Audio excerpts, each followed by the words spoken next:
HarperCollins presents The Guest List by Lucy Foley, read by Chloe Massey, Olivia Dowd, Sarah Ovens, Rich Keeble, Aoife Mcmahon, and Jot Davies. Now.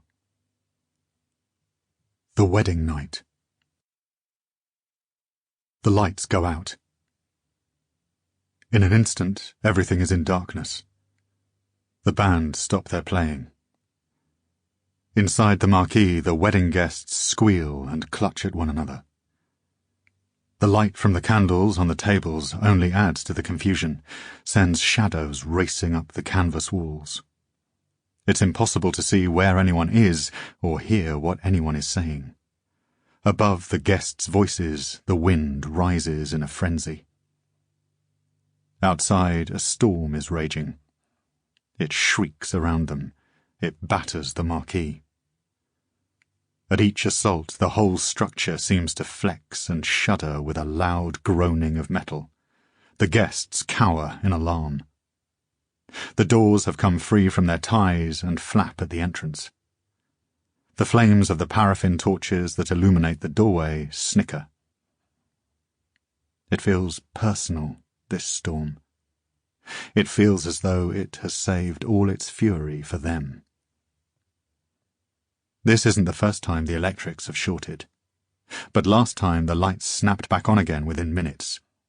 The guests returned to their dancing, their drinking, their pill-popping, their screwing, their eating, their laughing, and forgot it ever happened. How long has it been now? In the dark, it's difficult to tell. A few minutes? 15? 20? They're beginning to feel afraid. This darkness feels somehow ominous, intent, as though anything could be happening beneath its cover. Finally, the bulbs flicker back on. Whoops and cheers from the guests. They're embarrassed now about how the lights find them, crouched as though ready to fend off an attack.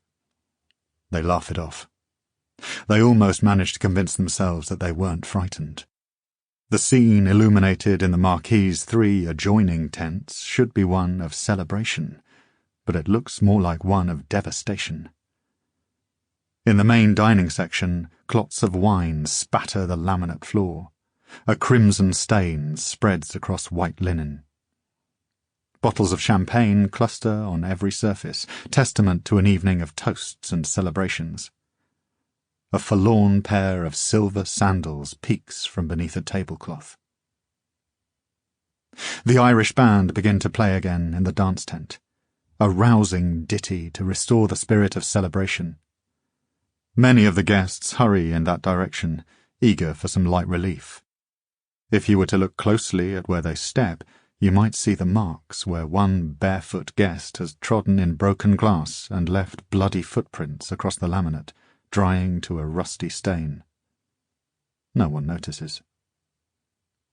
Other guests drift and gather in the corners of the main tent, nebulous as leftover cigarette smoke.